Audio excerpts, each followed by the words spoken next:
that's a triple play. New episodes, I couldn't wait. Yeah, open your mind at the first gate. Press play, no need to debate. AOA, check me out. Look, plugged in, you can catch the hype. Golden Dawn, how we follow the light. Anime like life, married to it, my wife. What is going on, ladies and gentlemen, boys and girls, people of all ages? Welcome back to the AOA show. I'm your host, as always, Ian, along with the boys Isaiah. Oh, hi, yo. And Gavin. Oh, what is the Gucciest of the shoesiest? Today, we're talking Tower of God, part one of two discussions that we're going to go through. So for those of you who don't know, you should know because you read the title of this episode. But we are officially caught up with Tower of God. Yay! So we figured we might as well go out with a bang here and answer a buttload of questions. So we normally will answer the top 7, and then if we have the time to play, a little bit of catch up, we can answer some of the other ones that didn't make the list in a second discussion. Lately, life has been really busy, but we really wanted to do at least 2 discussions on this one, and not only that, we wanted to include as many questions as possible, obviously keeping our mental state of mind at the forefront. So with that being said, we actually have 10 questions for you today in this discussion, and you can expect another 10 in our second discussion coming out later. So you don't want to miss that. Make sure you guys are liking this video if you like what you saw today, if you like the questions posed, the way we answered them, our discussion in general, etc. Subscribe to the channel and hit that bell if you are new here for more AOA content going forward. Comment your thoughts down below as well. Did you like the questions that were posed? How would you have answered some of them? All that kind of stuff. We're curious to know about it. So without further ado, because we got a lot of ground to cover here, Gavin, want to hit us off with the first question? Roger. Question number 1, Raja Bronco. All right. Unlike the anime where Shinsoo is straight up water, in the webtoon, only Hansung and Baam, who learned/copied it from Hansung, used the water Shinsoo.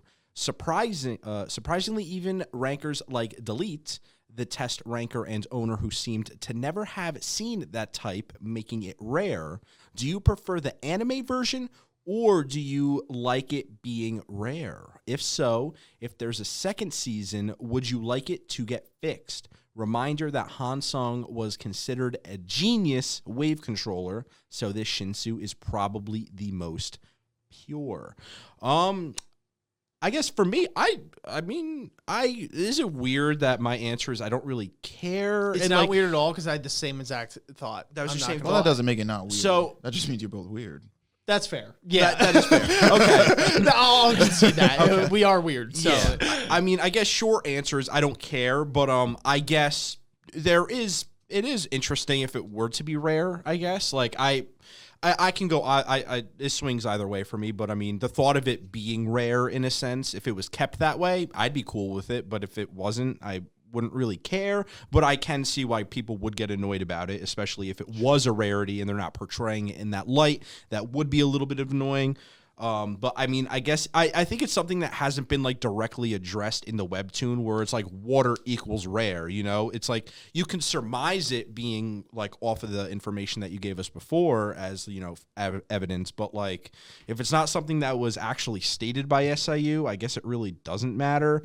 But if it's the latter, then I'm wrong and I should care, but I don't. So I guess that is my answer, short and sweet. Yeah, I can go either way, but yeah, it's cool if it was rare, if it was supposed to be. Yeah. So when we were looking at this question beforehand, we were trying to go over some examples, and Isaiah brought up in the anime how Lyborick brings up the water wall, which does he not do the same thing in the webtoon at that point? Does he not bring up a water wall? So that was my initial question. He brings up a wall, but again, I think, and I could be misremembering, but in the webtoon, like what they're saying is in the anime, it's made to the way the Shinsoo looks is it looks like straight up and moves like straight up water. Where in the webtoon, it could have been it didn't look like water. It was gotcha. And then the other thing, after just coming off these chapters, it looked like the twin girls that were with the Gus had water elements to their Shinsoo as well. Or so it seemed. It seemed like it, unless, Gavin and I both saw that. So I don't know. Point is, some clarification would be warranted. So if anyone wants to sound off in the comments about that. But the point being is that I do agree with Gavin wholeheartedly on this one. And I think the big thing, Gavin addressed it, for me, is that if this was something that was specifically stated in the webtoon, right? Whether SIU said it in a blog post. Now, to be fair, we didn't read roughly the first half of blog posts. We started from like mid-season 2. So this might have been something that he went over earlier. And if so, you're free to correct me on this.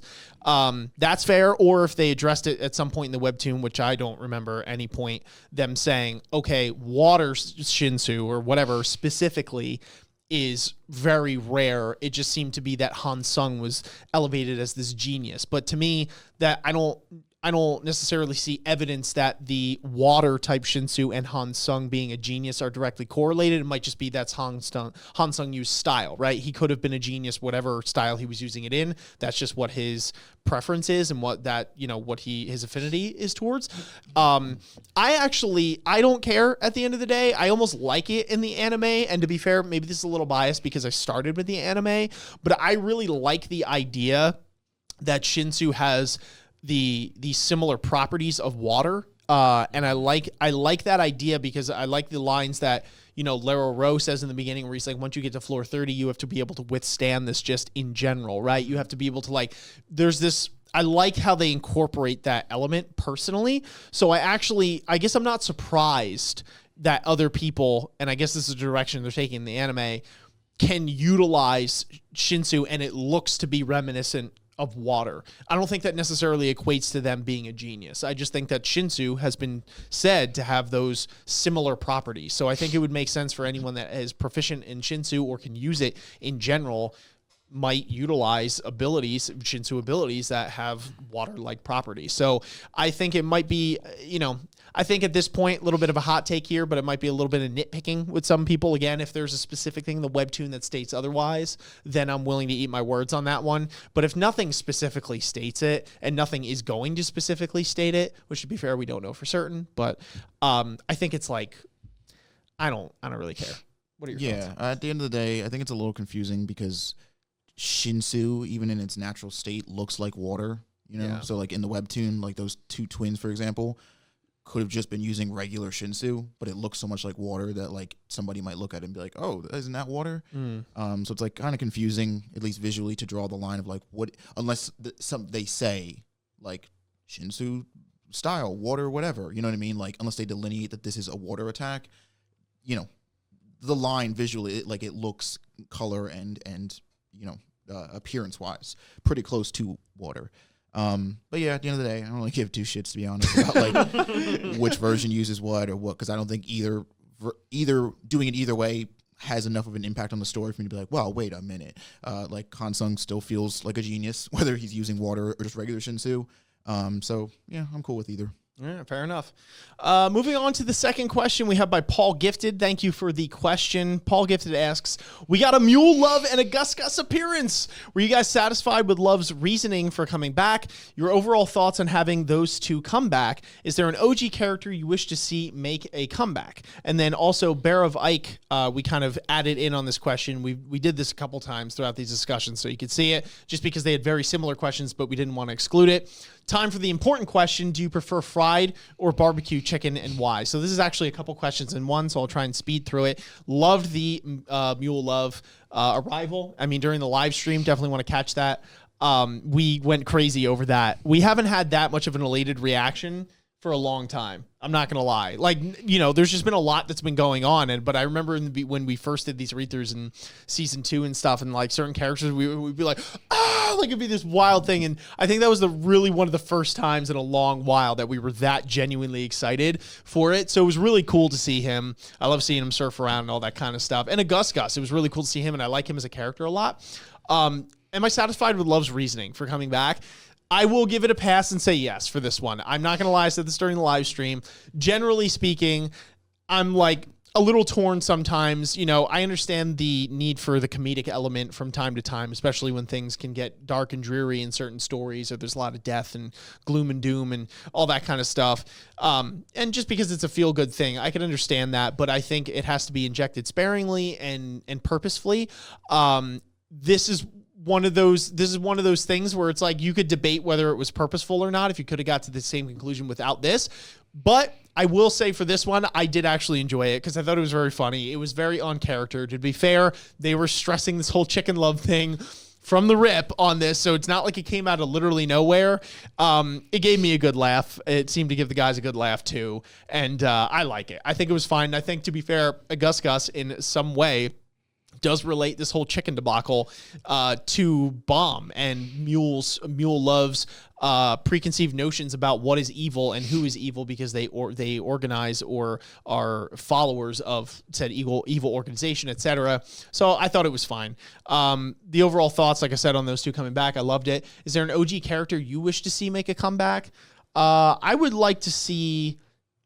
I mean, the first thing that just popped in my head was Novik. I liked him as a character a lot. I mean, I know he's not like the flashiest or whatever, but I just thought he was cool. But I'm sure there's plenty that we'd like to see come back. And then to answer time for the important question, do you prefer fried or barbecue chicken, and why? I prefer fried if I had to choose, although I am not adverse to having barbecue chicken because I just love chicken generally. It's probably like the food I eat most, I'm not going to lie. So fried though, because literally everything tastes better fried. It's kind of hard to go wrong when you fry something. So it's like, I don't know, it's just really good. I remember eating fried chicken quite a bit growing up. You know, like the family would get like bucket fried chicken or whatever was going on, whether it was from KFC or it was from the supermarket or whatever. And just like, it's like weird. It might sound corny, but I remember a lot of good memories surrounding having fried chicken, like, because it was just so easy. So it was like, you know, if you're with your friends and the kids came over for something or whatever, like it just kind of has this weird nostalgic feel in my head in addition to it just tasting fantastic. But anyway, those are my thoughts on that question. You guys take it away. So Mule of Appearance, were you satisfied with his reasonings for coming back? Yeah, pretty much. Kind of echo what Ian was saying, where it's like, you know, I guess normally, or if you were to use this thing a lot, it like kind of starts to weigh a little heavy because it's like, okay, we can't have like too many people coming back for literally some random odd known reason. But with Love, I think it works. And plus it's kind of funny. And like you said, they do kind of take his whole conundrum here of like embezzling funds out of the company to buy excessive chicken. And use it as a metaphor to relate it to like, oh, well, in the same way that you think that, you know, I'm using this as a false accusation against you, that type of like predisposition is exactly what you're doing to someone like Baam. For like, just because he works with folk, you assume he's evil, and like what it means to be good and evil, which when you think about it is kind of a crazy way to get to B from A, which is fried chicken. So it's cool. I think it works. I like it. Overall thoughts on the coming back. Is there an OG character that you wish to see make comeback? OG, I would probably say, I believe Kun Hatchling is his name. The Kun that Kun Aguero meets in season 1.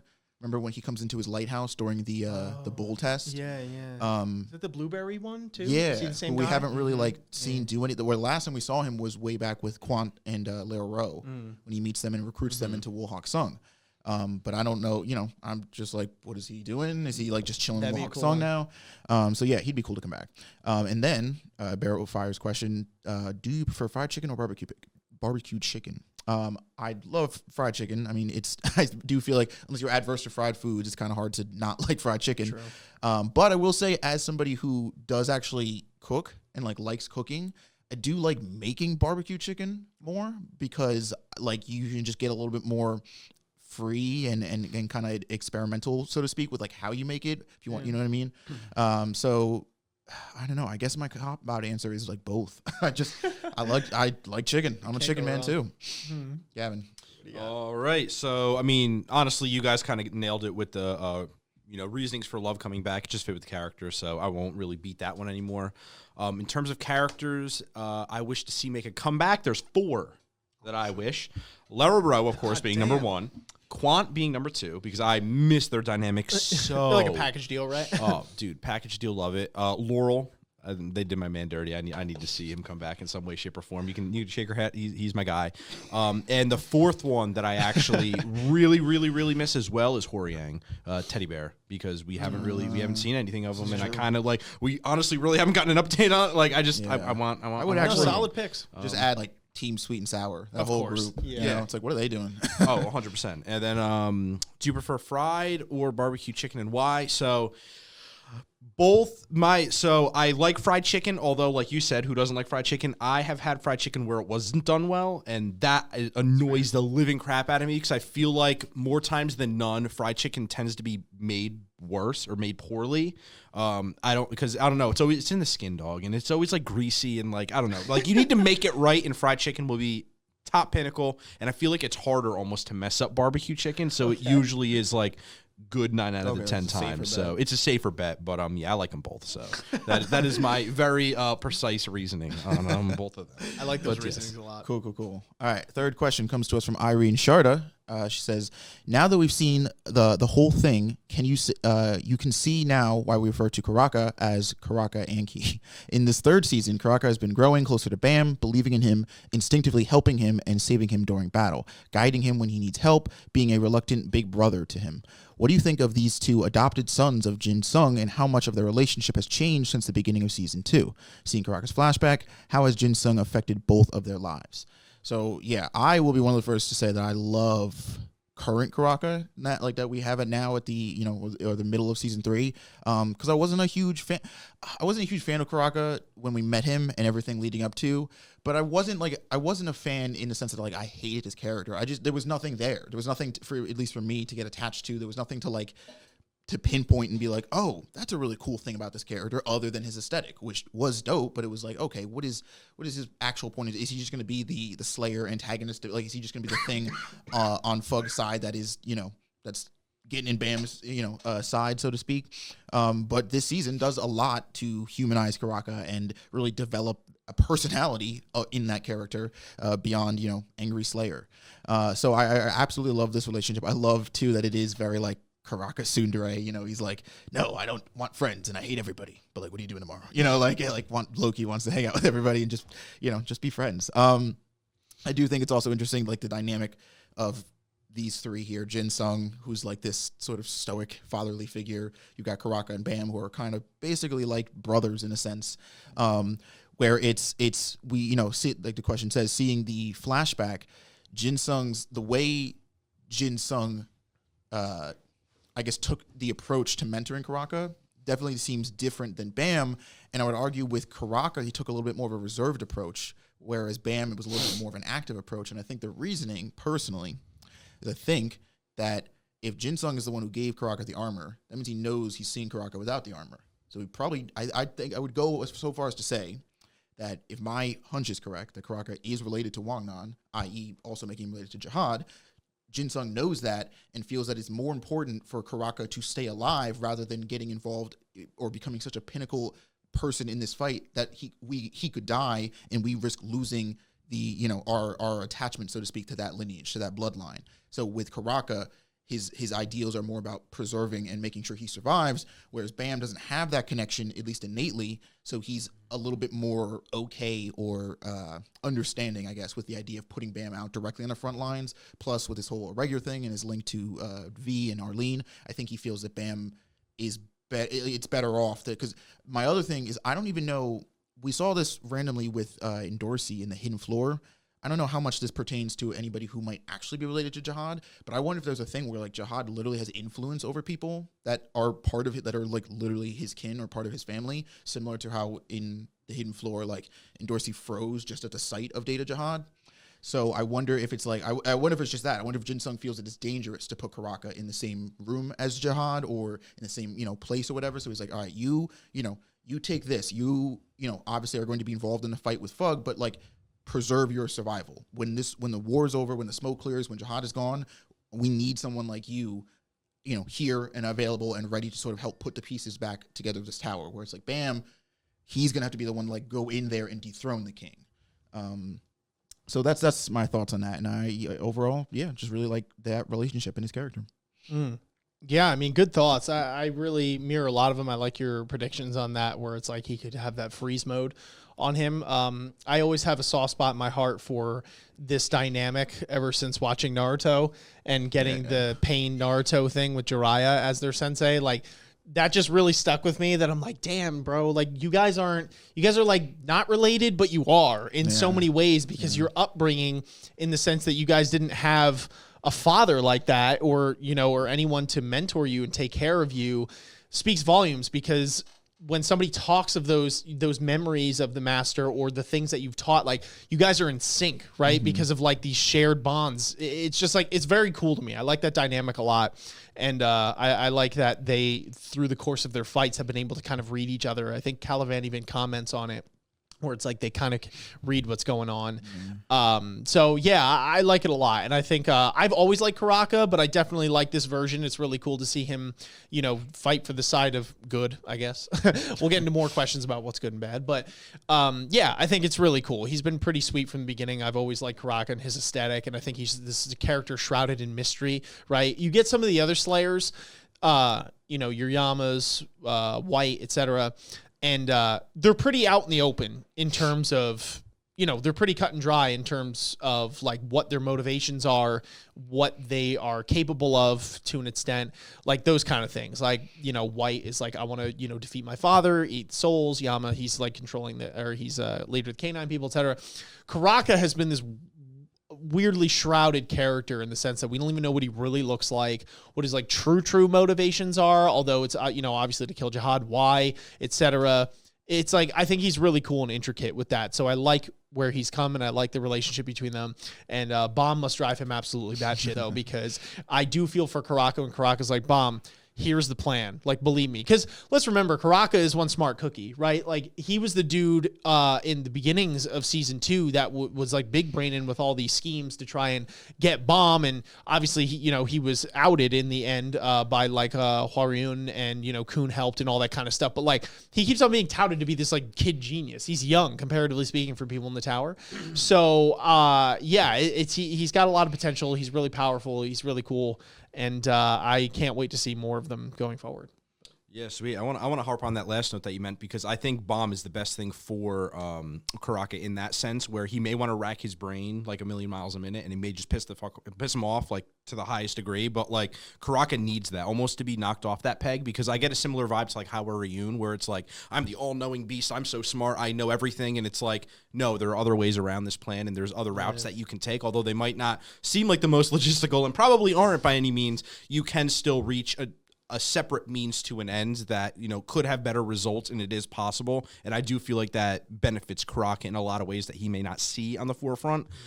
In terms of his chain development as the story went on, I loved it. I mean, when we first met him, again, aesthetically, he looked awesome. He just kind of always came off as he has his own agenda, and he was like dark to be dark, you know, that kind of like, oh, I'm evil, blah, blah, blah, blah, blah. But it's like, realistically, he's not. And I really like how they're showing his personality and just how much of a tsundere he is. And I don't know, it's just, he just makes him a real lovable character. So I can't wait to see how far he goes in this story. And yeah, just watch him grow. It's amazing. And then Daddy Jinsung, come on. He's like my favorite character. Bro, Yeah. he's like he's just such a good guy. And I mean, you just always love, I feel like just in every story, you just love the mentor in some way, shape, or form. Like, I haven't like watched or read anywhere like I really just didn't like the mentor for whatever reason in some way. So yeah, no, he's amazing. Who doesn't love Karaka or Jinsung? Yeah, absolute savage. But we shall move on to question 4 by Ender Griff. How do you feel about Kun's plan that took out the bird? Does it feel like a slight return to the more tactical fights earlier in the series? That plan was a badass. It was kind of awesome.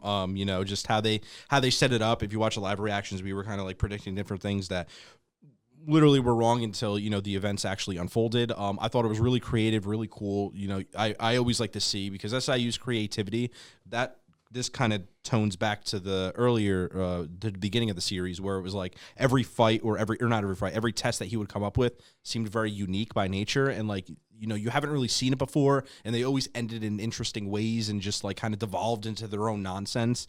And, you know, it's cool getting almost like a similar feeling with that, where, you know, it looks like it's going to be very cut and dry fights, but he finds a way to just fuse in this interesting little like tidbit, and it's awesome. It's refreshing. I really like it, and I want to see more of it, because that's just what makes the story great, in my opinion.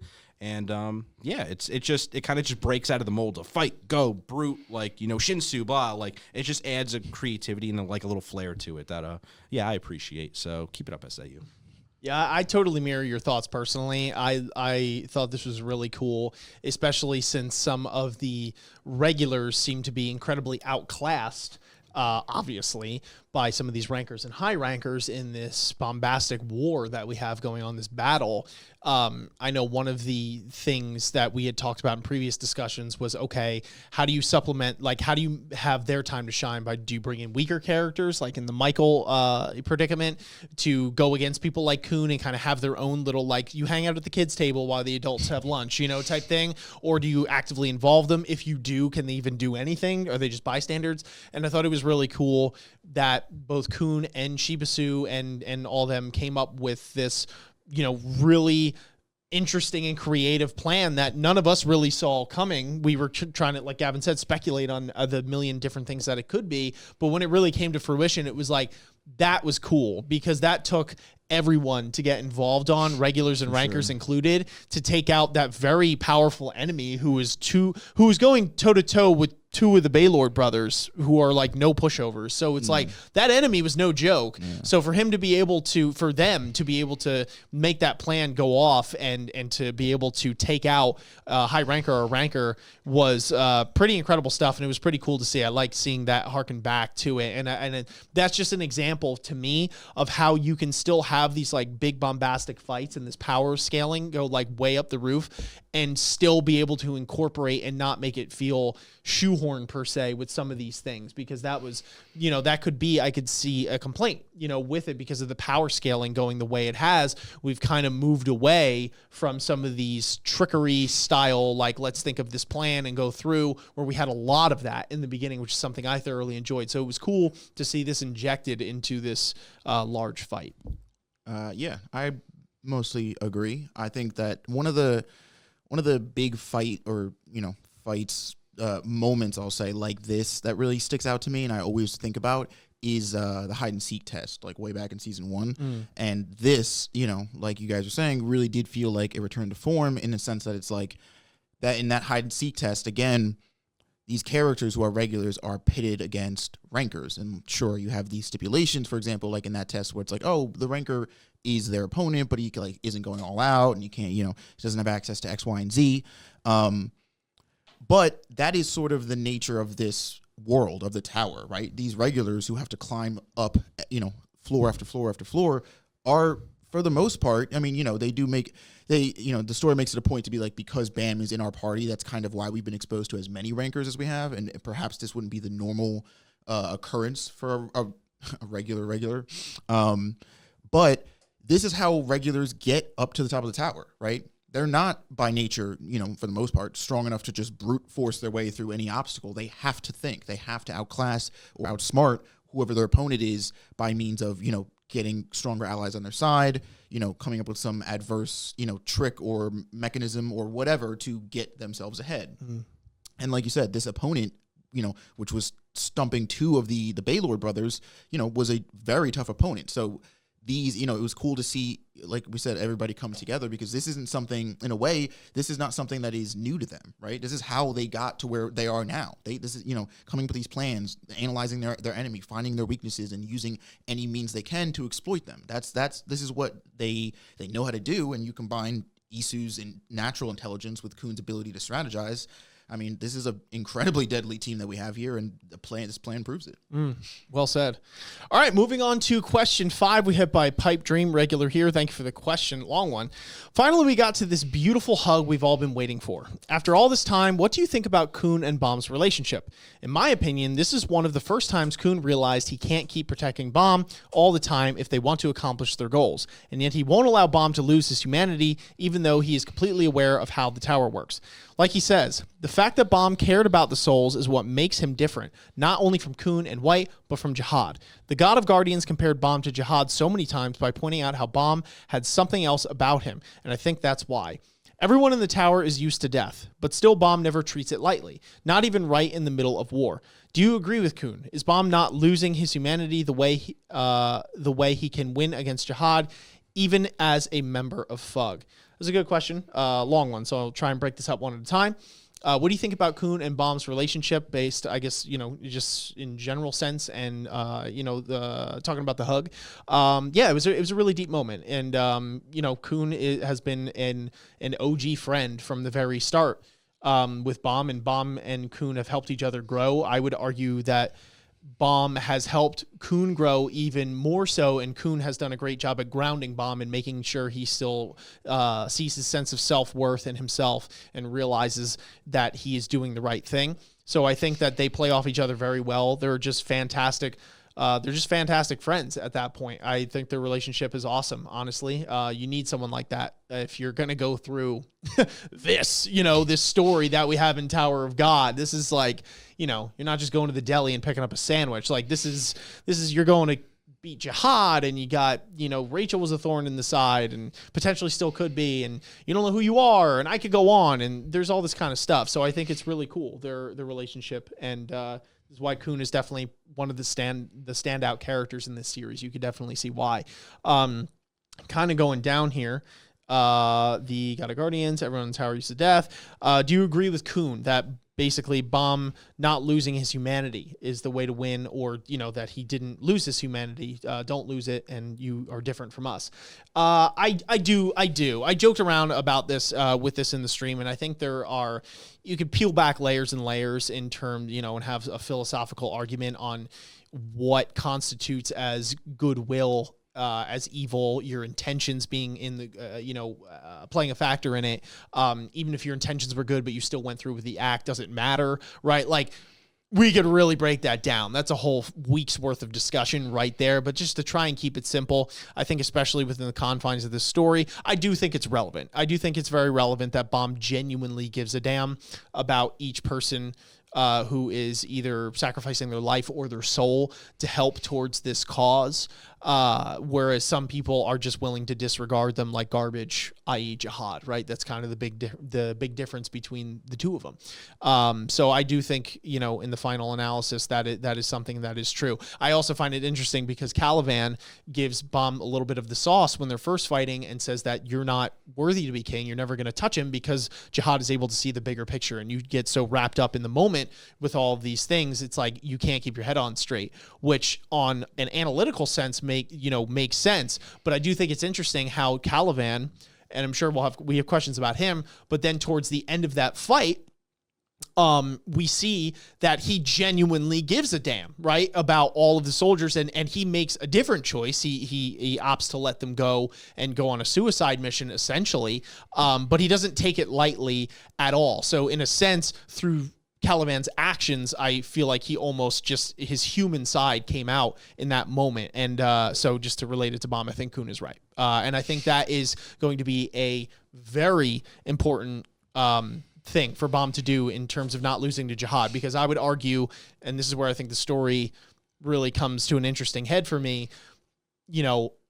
we see, again, I'll echo this, but we've seen this story through the lens of Baam and team, right? And Baam genuinely is a good guy from what we've seen. That doesn't mean he's perfect. Nobody is. And, but I am interested, because we're on floor 52 and we got, 70 more floors to go, 80, something like that.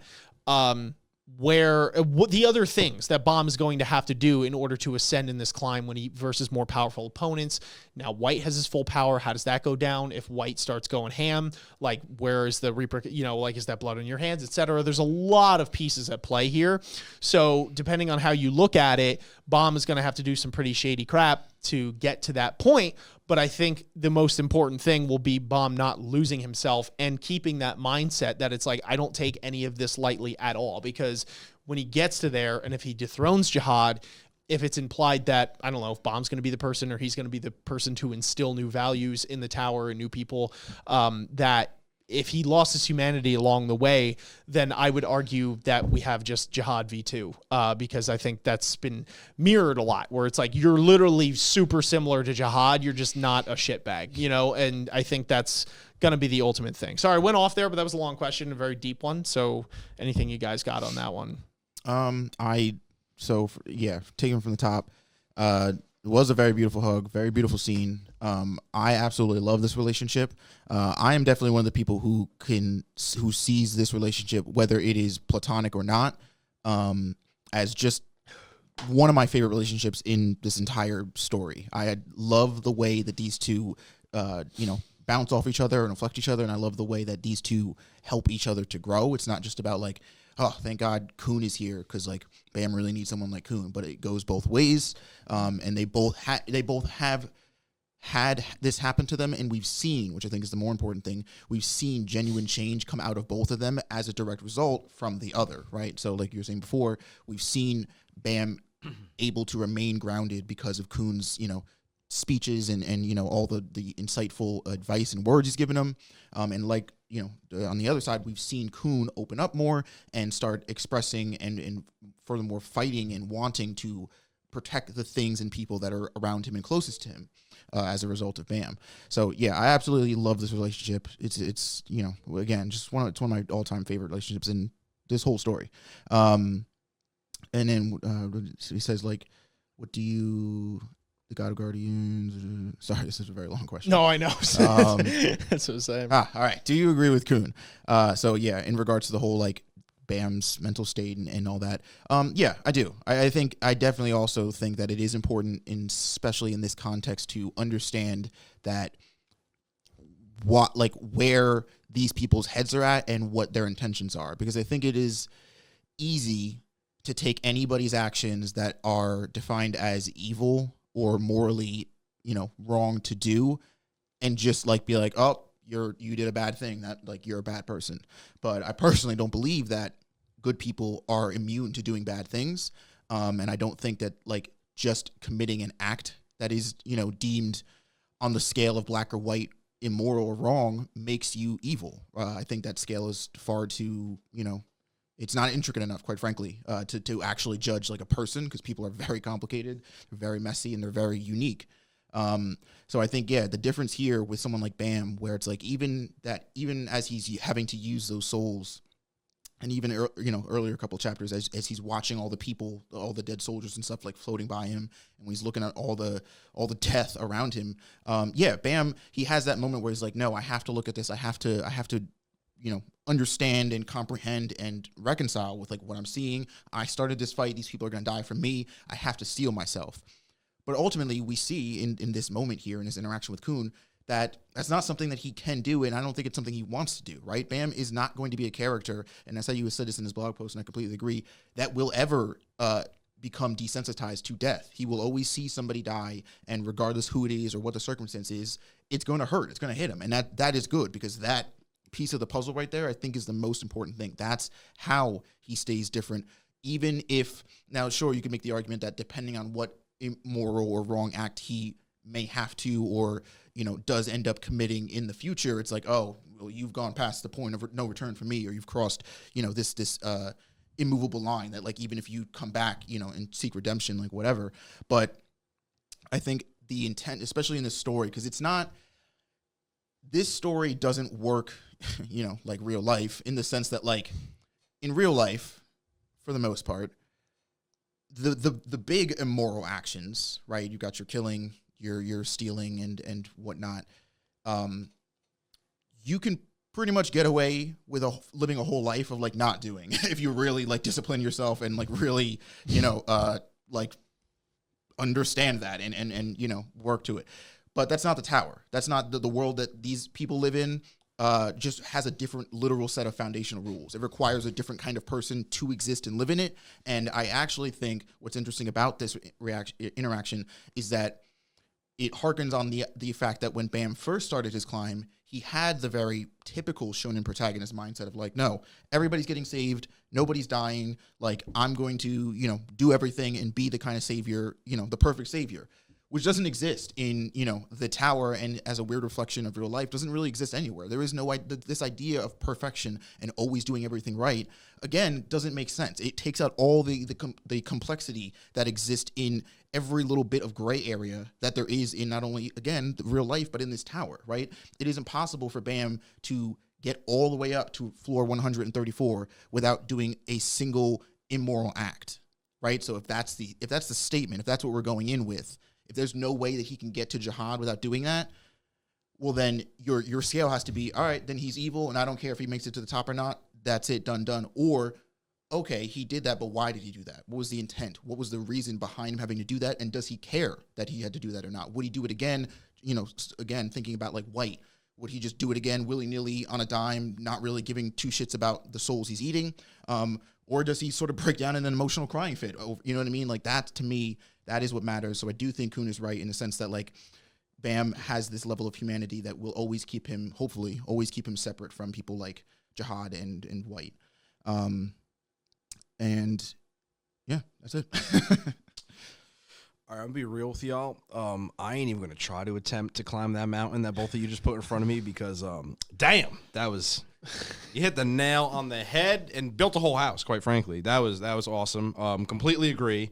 I guess if there's one thing that I have to add, is that SIU, if you need a cameo in this for their relationship in terms of getting a wedding planner, I can make an appearance in this story, and like I can tie the knot between them, and you know I can make it happen relatively fast. What's that role called of like the person who what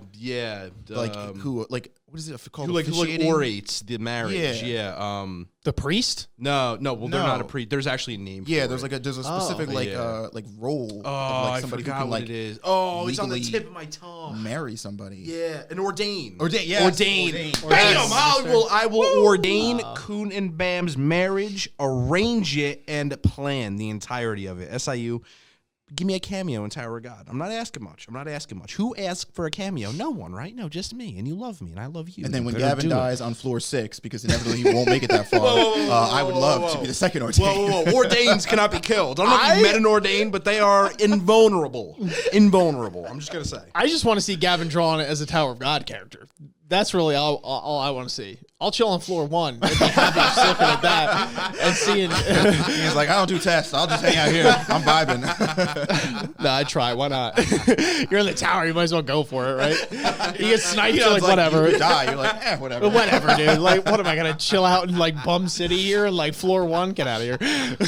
We're going for it. If Wang Na made it to like 20 before he was having problems, I'm at least going to try. But Wang Na's the king of jihad. True. I would like to throw one minor wrench in here, and not that I want to debate this, but I am curious to have people sound off in the comments because I love doing this stuff. Is there a certain point for you, anyone listening or watching right now, where even if a person has the best intentions in mind, or if they do feel for the action they are committing, is there a line that you draw in terms of not excusing them for still committing said action? So if someone genuinely feels for something that they're going to commit, and they do believe genuinely that it is for the highest good, do you excuse them no matter the action? Or is there a place where you draw the line with that? And like, what's the difference there? Because I do think that if we wanted to, we could go into a discussion about, you know, depending on what Baam continues to do, if there's so many times that he breaks down and cries about it, it's like, that's a nice sentiment, Baam, but you still have continued to go through with those acts. Not that that's necessarily what I'm arguing, but I do find it interesting because I can definitely see that rebuttal and that counter argument to it. And it's something that I've just been thinking about in general with this discussion, and just on a general sense, like, where is the line? Do you draw any line, and why? But anyway, just wanted to pose that to you guys. All right. Question 6 comes to us from Smile Please. Thank you. They say, now that you are caught up, what do you think is the biggest weakness of Tower of God as a story, and what is the biggest strength in your opinion? All right, I'll start in order here. The biggest weakness, I think, is that I do think that overall, out of all the 3 seasons, Tower of God does tend to lean into, I don't quite know how, like, so I wanted to say, like, it tends to lean a little bit too much into predictability sometimes. And I think a lot of the times, especially with like when it comes to wrapping up an arc and getting to that like big, closure moment of each arc, I do think it leans a little bit more into going like the safe route instead of what might be the more interesting, dynamic, and like possibly controversial option in terms of like what characters do, how a particular arc wraps up.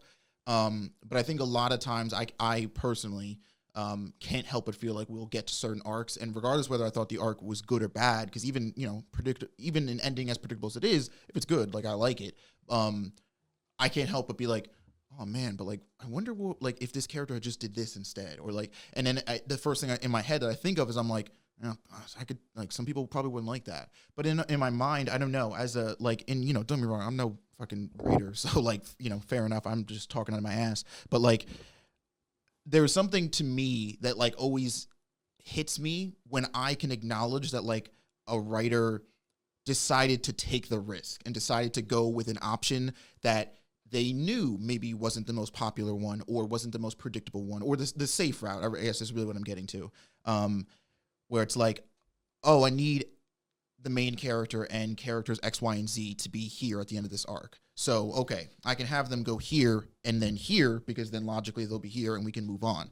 Or I could have them go here, which will actually put one of them back here. And like, you know, and it's like, I don't, you know, again, figuring out the pacing and structure, like, you know, that's not what I do. So fair enough that there's complications in that. But I guess I do always acknowledge when a writer is like, yeah, that's a risky gambit to take, but like the payoff is just so much more innately interesting. And again, I just think as a viewer, if you're able to identify that, you like you get a little bit more, you know, like praise and you know, pride, I guess, in that you're like, oh, okay, you went this way, you sort of like went hard and you took this risk, and I appreciate you for doing it. So yeah, that's what I would say to at least for me is that has been its biggest weakness. And biggest strength, I will 100% say, is the characters. But like most of, if not all, like a lot of the characters in me, have said this a lot of the times, and I, you know, it is my, like, I'm a character guy. Your story could be the most interesting, fascinating thing that talks about the most interesting, complicated human issues, and it takes place in this like ridiculous, crazy, heavy, like, you know, fantasy world that's got like, you know, fucking the grass turns into lava on Tuesday, like, you know, like just some weird wacky shit. But like if the characters are cardboard or ass, like I don't care. I'm not watching or reading it. I don't want to know, and I don't care because everybody that I have to interact with and connect with, I can't. So like in my mind, what's the point? But I do genuinely like with the weakness that I was talking about. Very few times do I think personally that falls on the characters. I really do love all these characters in this story, and I really do love the way that they move the story. I think this is there is a plot here, obviously, and there's a central focus on like the setting and the world and stuff, and like that has a place in this story. But, you know, arguably, if these characters weren't as strong as they were, again, like I wouldn't care why Baam wants to go up the tower. I wouldn't care why Jihad is king of the tower. I would, like, you know what I mean? Even the villains, even the people. That's the other thing. I like more villains in this story than I've ever liked villains in any story. I genuinely am not the guy who like is like, oh, but I actually like the villain. I'm usually like, no, they're kind of batshit crazy and fuck them. But like when it comes to the anime and just most content and stuff that I consume. But with this story specifically, there's a lot of villains in it that I'm like, no, I fuck with you. Or it's like, because at the very least, even if I like don't like them, I get it. Like I get why they're doing what they're doing. I get why they're here in this position that they're in, and I get why they're saying the things they're saying. It's just me not liking it or not agreeing is one thing, but it's not that I don't understand it. It's not that I don't get where those characters are coming from. And again, that makes them feel, even if I feel like they're messed up or not, it makes them feel like people to me, right? I understand their motivations and why they want to do the things they're doing, and I absolutely love that. Well said. Gavin, what do you think? Ooh, Gavin. Lord All have right. Smile. Biggest weakness. I got to make this attack on you. It's in Dorsey. I mean, come on. It's the biggest weakness Tower got. Yeah, you didn't think I was going to do it. You didn't think I was going to go there. But I did, Smile. It's in Dorsey, and we all know it. Okay? We all know it. Nah. Why is she weak? No. I love it. No, but all jokes aside, biggest weakness, similar to what Isaiah's initial point was, plot armor dog. Oh, is it thick? But I mean, to be fair, it's like, if I'm being honest, it's in almost every story in some way, shape, or form. The only thing is when you're in situations like these fights, when you just know like nothing bad is going to happen to the main character. Like, for example, in our live stream, I think there was literally a point where Bam's shield broke and he was about to get hit by Kallavan's next attack, and I was literally like, all right, who's going to jump in and save him? And then like he literally was saved. Dumont, I think, made an appearance. And it was like, that's the thing. It does take away from those fights in that moment because there's no risk. It kind of, that is swept out from under you. But then again, it's warranted given the story and how it's built. So you kind of like, what you're getting into and you expect it. But at the same time, that is a weakness. In terms of my strength, obviously, characters take the enchilada in terms of like the biggest strength of this entire story. A secondary thing that I appreciate and that I love the most is actually the creativity also, especially in the beginning of this series with the tests that they had. I absolutely loved every single one of them, like the thought process, like the end result, absolutely amazing. And although it is strayed away a little bit from that, the way in terms of how it was run in that regard, I still love it. And they usually, now the characters are very creatively drawn and or have creative abilities that are interesting. And I like seeing that. And it's cool when you also read his blog posts and like his interpretation and just like how daily life stuff also is like influenced in terms of characters and how they're created in terms of what they do. Just makes it that much more refreshing because I don't know, it gives you that other side to the story that I don't know, it ties it up in a nice pretty pink bow for me. And I appreciate it. So yep. Sorry, Smile. You can pick a better waifu. That was beautiful, Gavin. That was pretty good. He's going to be so mad at me. Well, it's true. So I'll go in the reverse order here. I think the biggest strength, and by the way, you guys nailed that because I agree with virtually all the statements y'all made. I think the biggest strength, in my opinion, is the world building in the story. I think that this story has done such a good job at making me genuinely curious about what the different cultures of each floor, the different aesthetics of it, like these floating fortresses, down to the laws that they have enacted, down to these groups, whether it be FUG and these answers. And I feel like that all envelops world building, right? What is morally right and wrong? These like large scale battles, the cool artifacts that have been hidden, right? Whether it be like cool weapons or swords and kind of like this whole lore, I guess maybe more than world building, the lore in general, if I wanted to, pick a more broad term. But I do think that is one thing that has fascinated me from the start of this story is that this is like, I always, from the beginning, I was like, what is this tower, right? Like, what if I was in this tower? Like, this is crazy. Like in the beginning where they have this giant eel and now he's transported to this large field, right? And then from there, how they're like in this, place and they got like soda machines and all that kind of stuff. And like all of these like world building things I think are very interesting. And when you break them down, I think it just makes for something that's very eye catching and appealing. So that's, I think, the biggest strength in my opinion, but obviously the characters are great. And I do mirror what Gavin was saying as a secondary. I love the intricacy and creativity when it came specifically to the tests and how the main characters navigated through those and sometimes were able to beat enemies that were, for all intents and purposes, much above their league. Even though some of them had nerfs from time to time, fair enough.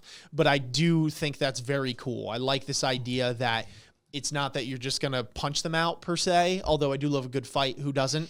That they have to find these very intricate ways and they have to use their synergies as a team and provide decoys and all this kind of stuff. And then, like just the tests themselves. It's super simplistic, but I loved the test with the clock and the door test where Rat kicks down the door. It seems so silly because it seems so easy, right? But like when you thought about that in hindsight, what it did for Kuhn's character for establishing this is Kuhn, these are his weaknesses. Let's move on, right? Was a really cool thing to do that. I think the tests and how creative they are were able to play off some of the characters' strengths and weaknesses and kind of give us a little bit more, information and enlighten us on those characters that we love so much through the world building and through the creativity of the tests and the way they frame the story. I really love that. The weakness, I would agree with these guys, I think is predictability.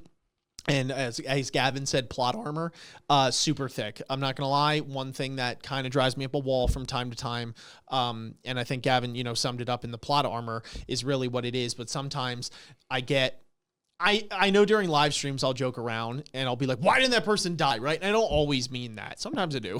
But, most of the time I'm just joking around because I know somebody really stands that character and it's like, what do you mean?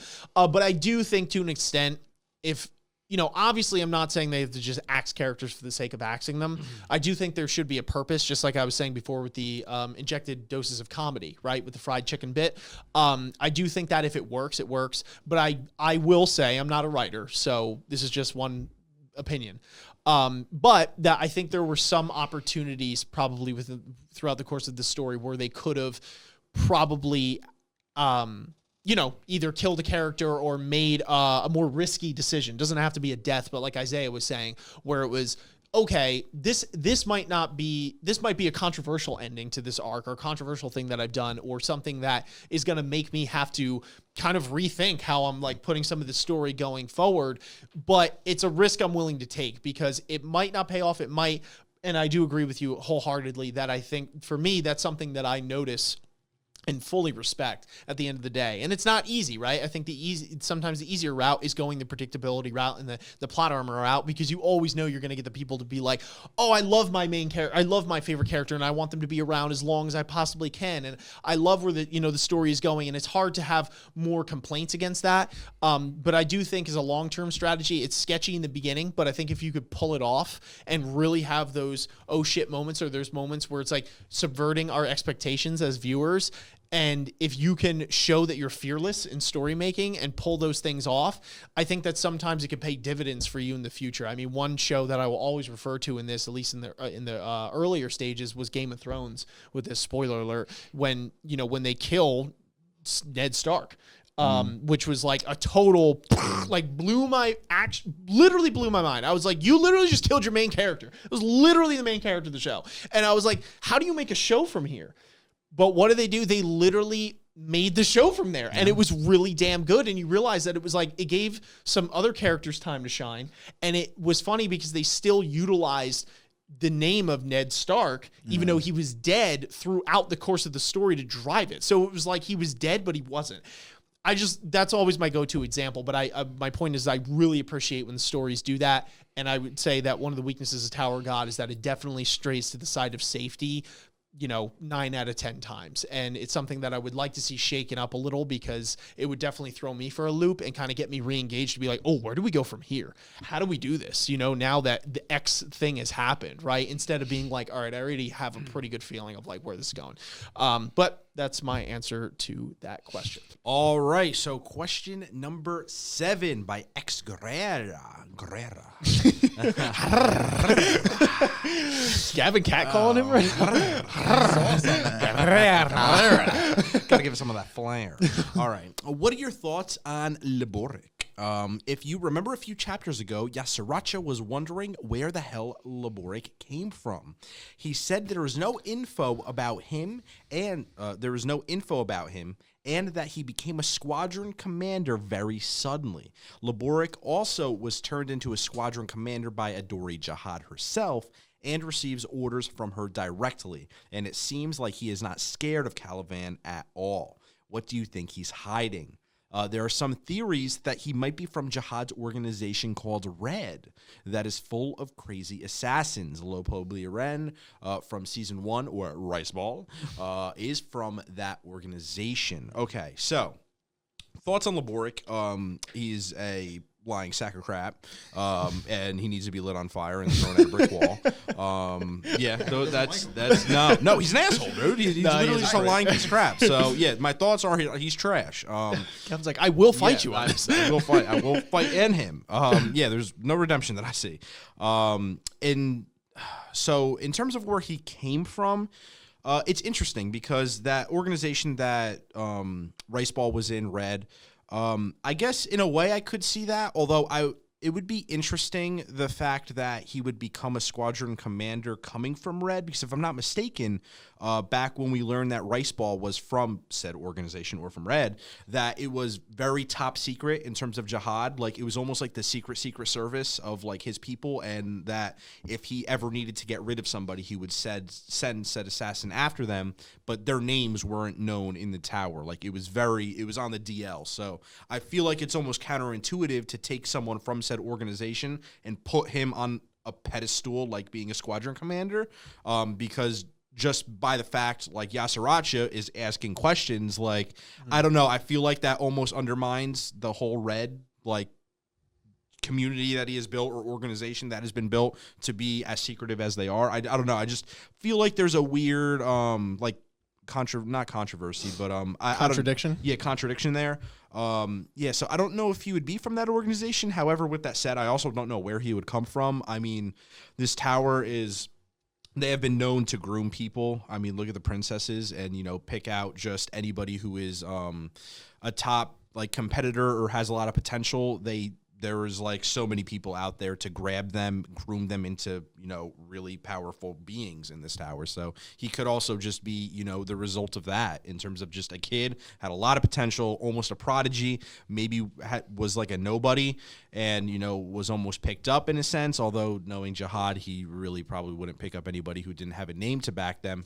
So he would have to come from, I guess, some entity or someone in the tower known by name to where he would even give him the time of day, because I just don't see Jihad being the type of guy who would pick someone off like, like poor little Billy Bob from X town and like, oh, now you're squadron commander because I see the potential in you. Like, I almost feel like there needs to be a name of some sort of said family backing it to like some like verification. Some verification. Like, I just don't see him going out of the way for some person, especially if there isn't anything tied to him. But with that said, if there's no information that can be backtracked for that in terms of a family name, it is a very interesting case in terms of just where he could come from. I mean, I don't see him being an irregular of sorts. But yeah, I don't know. Unless he was groomed or raised to be in this position or like a product of the workshop or something, which I really don't agree with. I guess red could be an option, but I don't know. I do see it not being the case, but I don't know. Maybe you guys disagree with that. Yeah, go ahead. Sorry. So I do think that first off, he's trash. I hate him literally with every fiber of my being. He's the pinnacle of why I hate Jihad's empire, basically, because it produces people like this. So my thing is that, okay, either A, sort of what Gavin was saying, where he's, he is from some special place, some special family. He was, a part of some, specific group or organization that Jihad knew about, or that really, sided with Jihad when his whole empire came to rise and take power. And then recruited him to be a part of this red, super, secret assassin team. Or I do actually think that there is a stake in the more crazier theory that he's not a natural born person, but that he was made in the workshop. Oh, yeah. Damn. And so the reason that I think that is because, to be honest, I'm going out on a limb, but the dialogue he uses when he's talking to Miss Cheney, I believe, when they're in that little conference or whatever, and I believe, Miss Cheney is talking about all the recent stuff that is going on with Kallavan and on the battlefield and stuff, and he says, paraphrasing here, but that he believes Kallavan to be unfit to be a leader because the only types of people that should be in Jihad's army are, I believe, something along the lines of zealots and die-hard followers, or people that are in-depth worshippers to Jihad, basically.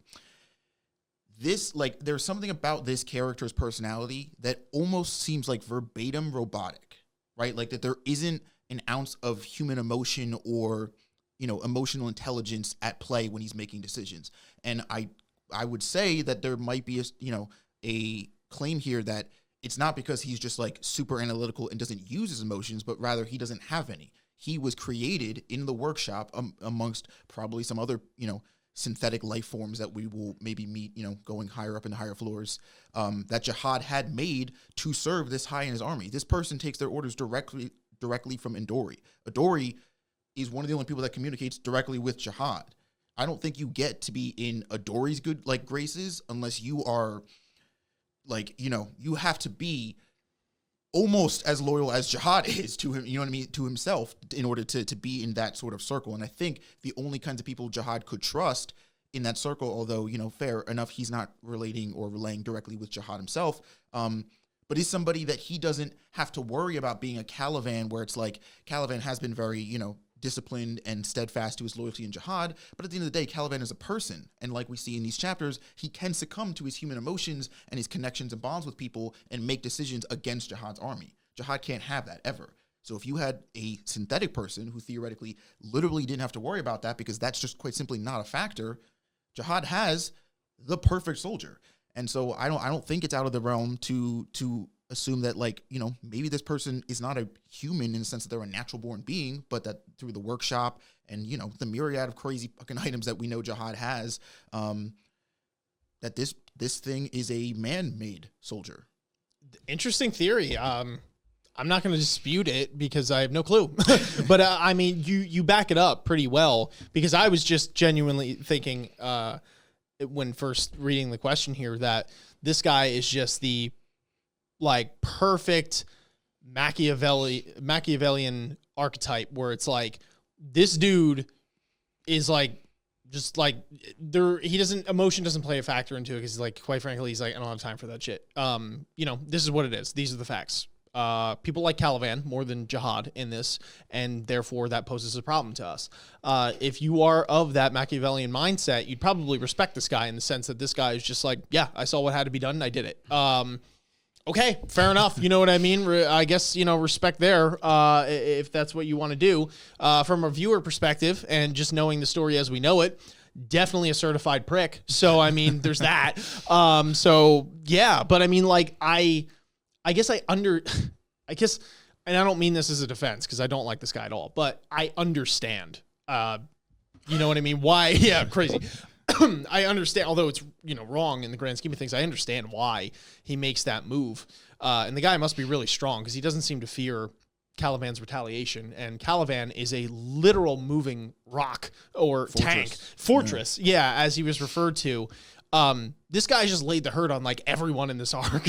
Everything you throw this dude, he's like, damn, blew my arm off. And okay, you know, even worse, like he low key told Kallavan to blow up his own army. Like, you know what I mean? It wasn't even like Kallavan, like that had to happen, or it's like, let him go, don't do it. He like gave him the order to not, you know what I mean? So it's like so that's where I get, like, not to cut you off, but like with Kallavan, because Kallavan, when we met him, seemed like that. He seemed like this Machiavellian, like, I do what has to be done. Jihad tells me to jump. I ask how high kind of guy. But we know he's not, right? From these chats, we know he's a person. We know that he is, you know, it takes a little bit of chipping or just rather chipping at the right people, but he can succumb to his genuine emotions and his connections with people. So then in my head, I'm like, okay, but if you had somebody like Kallavan who was like that ride or die with you, why would you grab another person like Kallavan if theoretically this person could fall to the same symptom? So it's like you either A, found a way to get rid of anything and everyone that they could ever have a connection to, so they have no loyalty or connection to anyone other than you, or in Jihad's eyes and in his army's eyes, Lyborick is superior to Kallavan because he doesn't have the ability to form those connections. So he, like, you know what I mean? Like, literally is like that much ahead.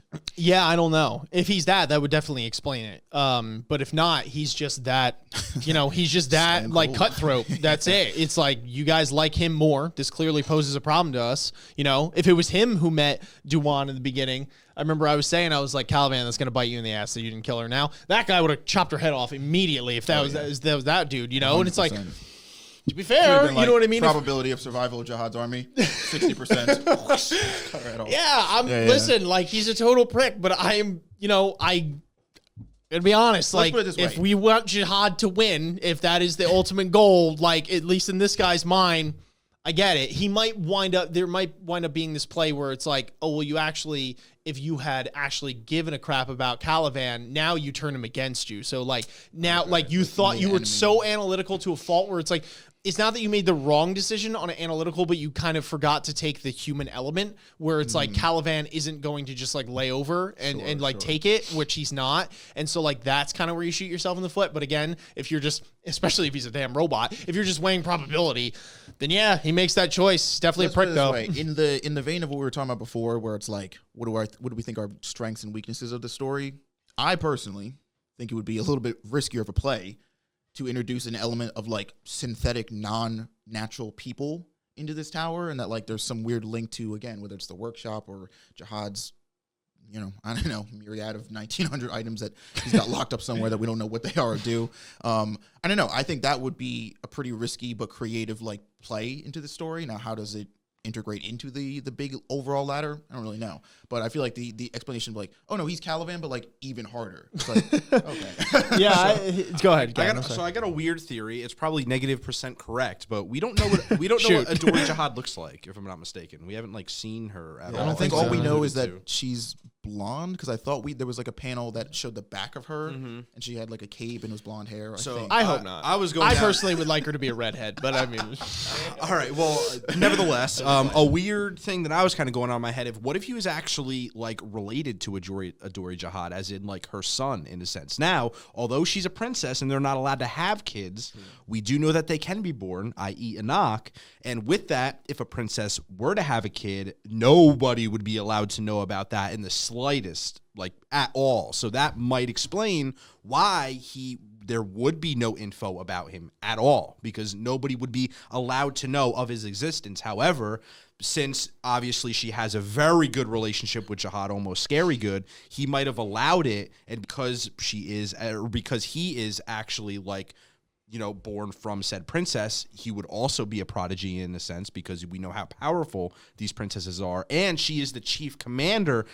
She's like the chief commander squadron, whatever you want to call it. So with that said, it would also kind of explain why he would directly go to her and how he would even have a footing to come in this army, because of just how powerful he would be, his direct connection to Adori and her direct connection to Jihad in allowing this to even happen in the first place. So although it could be completely wrong, it could be an also interesting thing that could happen in a weird like a double-sided way of Jihad, like you're going to allow a princess to have a kid and nobody else to. I don't know. I feel like that could throw a wrench into things. That would be very interesting. A spin on that theory, if it was correct, is that it might not be that Dory is so good with Jihad that Jihad made an exception. It's that she's lying to him. That too. And that we have just gotten the assumption. I mean, to be fair, I'm not saying, she does say like, we'll do all three with that order. And that really clued me in to think that it's like, she's gung-ho Jihad. But, in some crazy sense, that's all we've really got.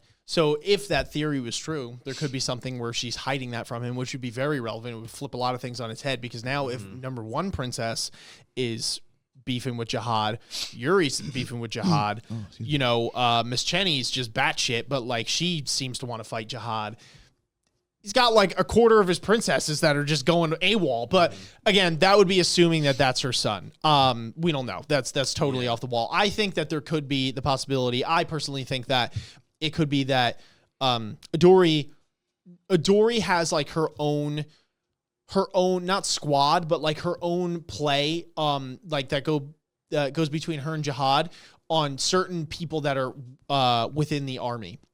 And that this is actually withheld information from everyone else. Doesn't matter how high ranking you are. Sure. It's like Adori has her own squad, and these dudes or this guy is meant to not only do the like, okay, we help Jihad's army win, but it's like if we have another mission in the interim, you also do that. There are actually two objectives to this battle right here. It's not just to defend it, it's also to axe Kallavan's squad, right? Because we don't like how he's like ranking up. Because they do say, the guy does say that it came from HQ. Yeah. It came from up top. Yeah. So I could see that Adori's like, you're the one for it. Like I know, like Adori is like super, Jihad fan, and that she has her own people that go in and are like, okay, I know I can trust you. There are actually two goals to this. I don't know. So anyway, moving on to question 8. Say my name, mate. It says, what do you guys think of Baam's power up with the blue shield? I thought it was really cool, and I was happy. I was happy that it did break against Kallavan after like 2 hits, because I think that would be ridiculously busted if it was just able to block Kallavan all day. But I do get pumped up for what we might see in the future with that, because now it's like the blue demon finally, start contributing to what's going on, because he was being all salty over there, and he's like, fine, I'll turn into a shield. And now he has the blade on one side and the shield on the other, which is really cool. I said this during the live stream, but one of Baam's perceived weaknesses is that he's kind of squishy, right? He's like kind of a glass cannon type thing, because he's just like, bone and flesh and whatever. So if somebody like an Iman or something just, rolled up right in his face and just started beating his ass, if he couldn't get his bearings. Now, granted, Baam is like 38 different types of kung fu and fighting styles down, but if the guy's just like that much stronger, like Kallavan, you might want, you're going to want some close quarters combat that isn't just relying on your fist to get the job done. So I think this is a really cool addition to his arsenal now, and it kind of just shores up, all of Baam's weaknesses. Like, Baam is like, I don't know many weaknesses, at least in a physical fight, that he has now. Seems pretty tough to get through to him. So this is going to be cool to see. And if the shield manifests itself even more so, because the blades seem to be able to extend, that's level 2 transformation. We saw Yama go up to like 8 or something like that, or 9 or whatever. Like, damn, if that's a thing, how freaking big does the shield get? Does he just have a permanent bubble shield? I don't know. I think the possibilities are endless, and I'm really excited to see where they go. So, yes, I also agree that it is dope as fuck. We've been theorizing for a while, like, he's got the 2 horns, they're different colors. We've seen like you said, we've seen the red demon contribute, so to speak. So what is this blue part? How does that manifest? How does that work? It's defense. And yeah, it is interesting because Baam is a wave controller, which we know, like, just in terms of how they fight and has positions. You could look to references like Han Sung. They don't specialize in hand-to-hand combat, and they don't have a lot of tools. That's why getting the Red 3-Sha upgrade just by itself was a big deal, because it gave Baam close combat capabilities. Now, he didn't have defensive capabilities, which is where, that was the piece of the puzzle here missing that the blue 3-Sha has now rounded out. So now he can, he's a wave controller, so he can fight it at any range that isn't close combat, and can now effectively fight at close combat, because not only can he attack, but he can defend at close distance. So provided that shield either goes through higher transformations, which I'm sure it will, and he just gets better at using it. He has effectively, like Ian said, closed, at least for me, all perceivable gaps in his combat abilities. I don't really, other than like, some jihad, like I could just force a sun on you, like, and I don't even know if that would work, quite frankly. I can't think of many ways that you could like get or like, fair enough if it's a Kallavan situation where it's like, again, this person is just so strong that like I guess that's the thing, right? Is once Baam gets these abilities like honed down to a T, I think it's lights out for most people. Yeah. What do you think? Yeah, no, definitely agree. For me, I'm more curious on the future of it and what it's going to look like, because let's be real, like, it's what can happen in terms of evolution. Like, the shield gets bigger, like, the Red 3-Sha on the other side, like, the sword gets longer. So I want to see more incorporating onto Baam physically. And we saw that when the shield like came to be, the horn on his on the other side of his head, right or left, whatever, actually like hardened in a state. I would find it really, really, really badass if over time and through evolution it actually physically changes his body, where the blue in the shield like hardens and it's like that devil figure, but it's almost like an actual like armor on his body, and the other half with the Red 3-Sha, it's almost like a red flame-esque sort of like devil look. So it's like a split of like a hardened blue devil, and his other half is like almost like a whimsical like flamey red devil, and you get both of those sides when he's fighting. Like, if that's what like Baam almost turns into, that would look pretty badass. And that's like all I think about is how do we evolve and how do we keep on pushing the envelope, because physically how are these items going to change with him as he grows? And I just feel like that, like, because they're inside of him, the only way that, like, when the power does get stronger, it has to almost physically take him over in a sense in terms of that physical look. And I just really hope he goes that route, because I'll be like a little kid going, ee! So that would be awesome. That'd be cool. I picture you in that meme where it's like the guy in bed, and the girl's like, what is he thinking about? And it's just Gavin there, and it's like, I wonder how Baam's shield is gonna evolve. yeah. Or he's like, I bet he's thinking about other girls. Yeah, that's it. And Gavin's like, yo, it'd be dope if the blue 3-Sha like manifests over half of Baam's body. Like, yeah. And we have a flamey demon on the other side. Flamey demon, dude, that would look badass. No, it would really look cool. I agree with you. I think that'd be sweet. Oh, amazing. Anyway, next question. What do we got? Isaiah, right? Yep. Oh, yes. Yeah. You looked at me like, I was like, yeah, who's starting? What now? Question 9 comes to us from Quil Kellis. Sorry about the butchering of your name. The question is, I love the moment that White appears with his power restored. I usually think that this White is the bad guy, insane mass killer, and Kallavan is a good guy, but he's on the wrong side. What do you think of the ability of SIU to create these moments where we cheer for mass killers versus the more honorable character. Do you believe that if the fight kept going, do you believe that if the fight kept going, who would have won? So yeah, right off the bat, I do think it is very cool and a tip of the hat to SAU as a writer to sort of be able to spin these characters' personalities into a setting where White, the on paper bad guy, is actually the person who you're like, oh yeah, I hope you win, like fuck him up. And Kallavan, who is the more honorable guy, is the bad guy in this scenario. I think I think it's cool, and again, like harkening back to the strengths question, I think this does speak to the characterization of these people, because White, and like I was saying before, in that say I don't like a lot of villains in stories, but White is one of my favorite characters in this whole story, and it's because of his personality. It's because of the way he presents himself, this undeniable charm that he carries himself and his ideals, and just the way he fights with. Where we were saying in the live stream, we were joking about it, but like I do genuinely believe it's true.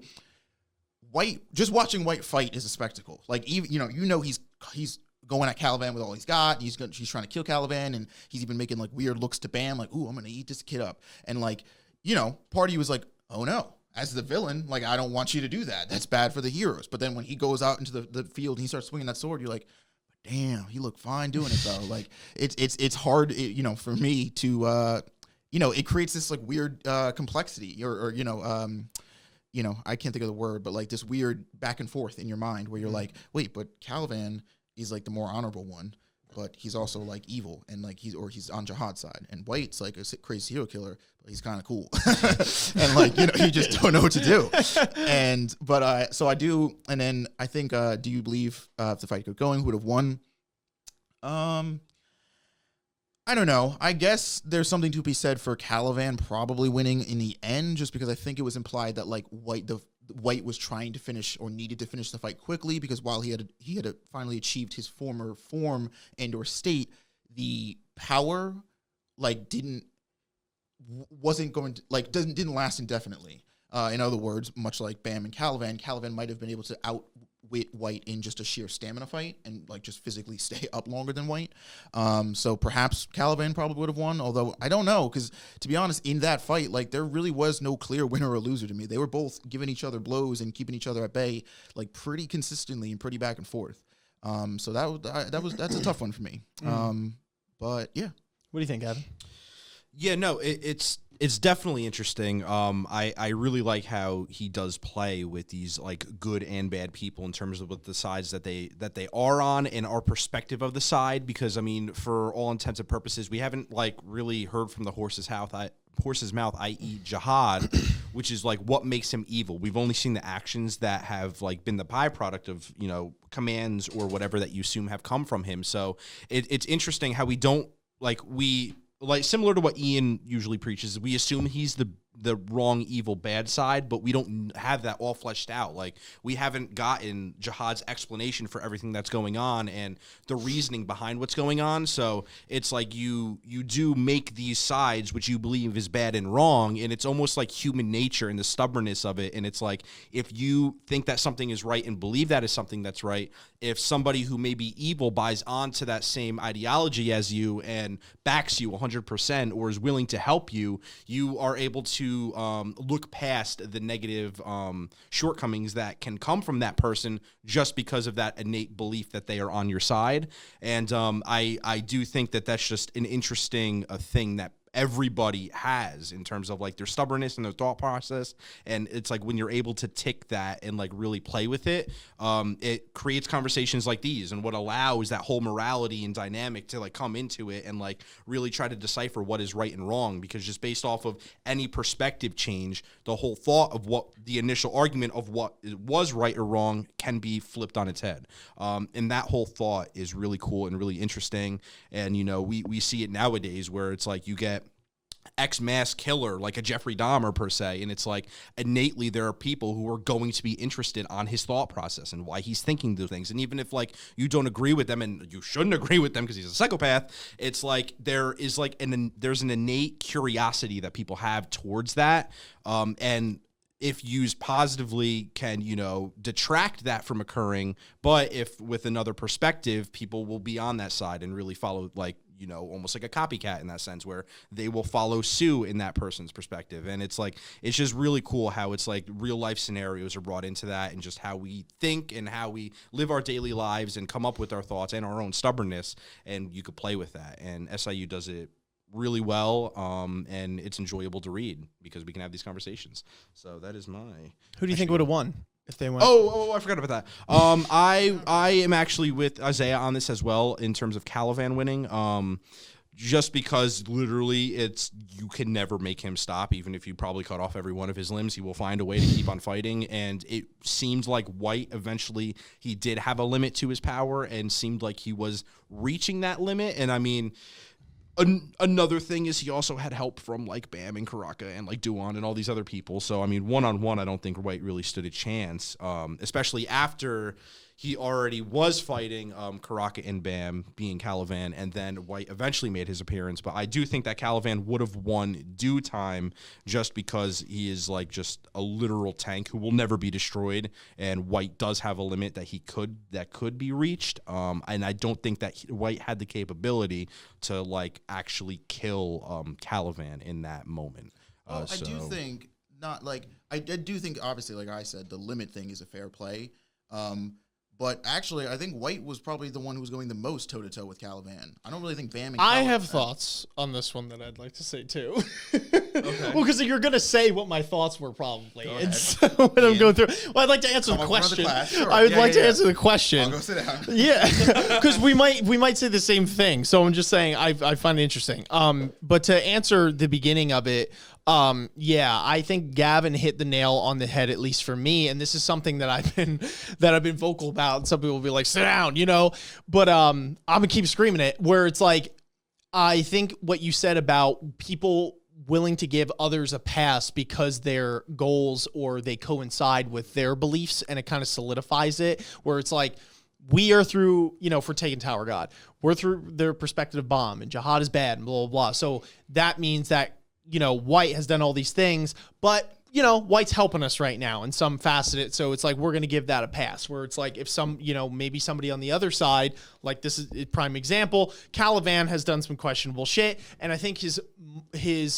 the way he conducts his character is better. It's actually admirable, but I think that his moral compass and his goals are distorted, obviously. So in a different world, it could be, it doesn't take it to flip of the coin. Kallavan could be on our side if his goals align, and we'd probably be like, Kallavan is probably one of the, it's hard to say now because we've already seen what happened. But if you put yourself in a different mindset for a second, or at least try to, I could see a lot of people really cutting Kallavan like way more slack, right, in this scenario.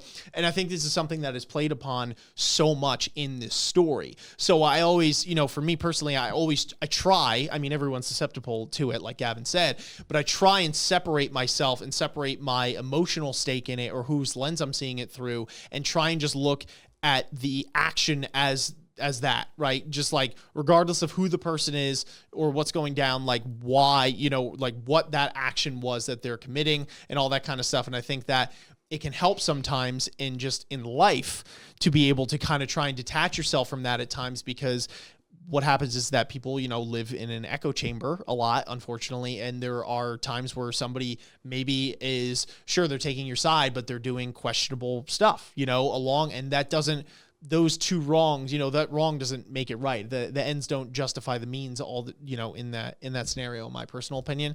So I think it's like, looking at what your goals are and all that kind of stuff, but still understanding that just because somebody shares those, ultimately, that doesn't necessarily make every action they take in service of those goals, or just in a general sense, correct, right? But obviously look at yourself too, introspectively, and what are your faults before you go out judging everybody else, for sure. But I do think it was interesting. And I was going to say, I'm sure you had more thoughts, so I apologize for cutting you off. But I was going to say that I do think Kallavan would win personally, due to what you guys were saying in this particular scenario. I think that Kallavan would win because White explicitly states, my power is not going to last forever. And it seemed that Kallavan was just a little too tanky within the time span that White had to finish this fight for, I think, White to be able to finish the job. So I think that Kallavan wins. However, this might be kind of in line with what you're saying, maybe not. I actually do think as much as I like Kallavan, I actually do think that White was edging him out in that fight, believe it or not, because for all of the blows that Kallavan took and seemingly being able to shrug off, correct me if I'm wrong here, Kallavan didn't inflict any significant damage on White, as far as I remember. Anything that was noteworthy to write home about, where it was like White's like, oh fuck, like I'm gonna spit blood. And it was White was virtually unscathed, and Kallavan's moments were really badass because he was able to effectively eat 90% of the moves, really 100% of the moves that he did, and keep moving forward.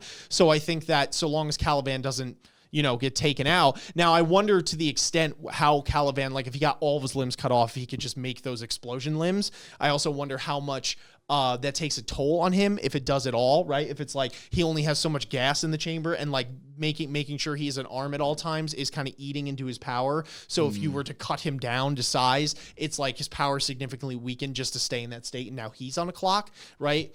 I don't know. I'm curious to know in that, but I do think that in terms of raw finesse and ability, in terms of just like fighting style and intricacy, I actually think that White was doing, in my personal opinion, it looked as if White was actually on top in that regard. It's just that White's on a clock, and even though he was flashier and still was able to be the better fighter, you still need to finish Kallavan off, because if you don't, he's going to murder you. So I think in another scenario, if they were to 1v1 again, and White has, I don't know, it depends on how much longer his clock is, but if he has a substantially longer clock, I think the longer White's clock is, the more of a chance he has of beating Kallavan. Is basically where I'm going. What's also interesting is not only like how I said, Kallavan was a little bit worn out. Like he was already fighting when White made his entrance, but not only that, he initially had his hand tied behind his back for quite a bit into that fight until it finally came out, and then the next panel is when his arm got cut off. So we didn't see him fight with both arms, although he did make that RoboCop arm like out of nowhere. Yeah. So so be it. But also, if you notice, Kallavan wasn't also fully invested in that fight, as in he was always paying attention to what Baam and Karaka were doing, especially Baam, because don't forget, he couldn't let him go near that wall. And we saw plenty of times where he's just looking at Kallavan, and White's like, "Don't look away from me, you come out." Like, it didn't seem like he really cared all that much until White really started going at it, when it was too late, where I'm like, okay, but at the same note, if you're going to give like the situation for White, if he's able to have all of his power, or like have all of his power, have a longer amount of time, if vice versa, you give Kallavan the benefit of the doubt of having both of his arms in that moment and being like totally non-distracted, totally focused, legitimate one-on-one. I do still feel like he might come out on top over White given that scenario, but that's actually a fair argument, and one that I failed to consider. I will concede that. I did forget that Kallavan was, I guess you could say, distracted, but not fully invested in terms of the paneling that we saw in the fight with White, where he was like, Baam is my sole objective, I'm going to take him out. And then when he had the added orders, you could say that the orders kind of reinvigorated him to fight even harder, to be fair, I guess, if you wanted to go into it. But yeah, where he seemed to be not all there in terms of like where his head was at with that fight. So I could see that. He didn't see White as a threat at all until like he actually started doing damage. And then that's when he was like, okay, maybe I should focus on him a little bit. Where if it's like, if that was his mindset from the rip, given just the stamina that he has, do feel like some stuff could happen. Well, I guess the thing is though, like, I don't know if Kallavan not treating White with his attention makes White any less of a threat. Like, White was one of the only people that could hurt and cut off his limb, which like nobody else in this battle was even able to scathe Kallavan. Yeah, but also don't forget his reasoning in doing that, where in that moment when he wasn't paying attention and then looked and he's like, oh, just that thought process in that attack, he's like, oh, well, I can block it this way, but I'll take more damage from my body, so I'll just let him take my arm in that moment. It was almost like a calculated thing. Well, no, that's the thing though. He didn't say that like I could 100% tank this attack. He said either this attack hits my entire body and does more damage, or it takes off my entire arm but does less damage to my body. Which states that, like, he, much like he was doing to Baam and Karaka, he wasn't able to just, like, shrug off White's attacks. White's attacks were doing damage to him, and he had to actually, like, pay attention, for lack of a better word, and, like, focus on White's attacks, which, to me, tells me that White's attacks are probably pretty strong. No, it does. I just feel like I feel like his full focus wasn't there, and that's the thing where if he was fully invested in that fight, I feel like there could have been like he could have altogether blocked that attack, or I think he would have had the ability to. But given that moment where it was just like, oh, I got to make kind of a split decision thing, because I was kind of caught like I didn't think he was going to be able to do it, and kind of caught off guard, so I just got to let this happen. Like I feel like with a different mindset, with that in mind, it would give him the edge. But I don't know. I just again I don't see White going over the line in terms of killing Kallavan. Doing damage, of course, but like cutting the guy's head off, I don't think so. It's a little arm hard off, press. dude. You can cut him off, but I'm saying Kallavan can also nuke fist him and White. You know how many of that can he take? Like White was cutting through the nuke blast. All right, next but I'm argument: just who would saying, I win, don't know. Superman or Goku? Go. I don't know. I First think off, it's what on form is both sides. Goku in? Let's get all the rules out. All right, Saitama or Goku? Let's get another 3 Who is hours. Saitama? Saitama is good. Basically, but yeah. Anyone have anything else to add on that one? I don't think so. No. All right, yeah, we could probably go on for hours about that one. Last question, I believe, is you, Gavin. Oh, is it me? Ooh, final question in Dark North. Emperor Dark North. What are your overall thoughts on Tower of God? Also, a little addition by Divine Mage. I've been holding off on this question until you were caught up. Were you now? But what do you think are the overarching themes of the story after everything you read? We going deep in here. All right. So overall thoughts of the Tower of God, amazing. I mean, honestly, we wouldn't have covered it if it wasn't a good story. If I'm being completely honest with you. That's like fair. that, yeah. Can't argue that logic. Yeah, and that's like legitimately. I can speak for all of us in terms of we all really like this story. For all the reasons that we listed above, creativity, world building, characters, you name it, it's great. SIU does an amazing job. I'm in it for the long haul. I want to continue with it, especially when SIU recovers and comes back. We're definitely going to follow it. It's great. I really can't add more to it myself. I just really think he put it together very well, and he should continue and needs that confidence to continue moving forward and shouldn't be too hard on himself, because SIU, you are amazing. In terms of themes, overarching themes of the story, morality is a big one.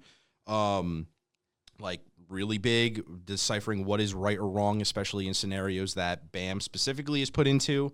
That I feel like that's the most important one for me, I'd say, and also the most interesting.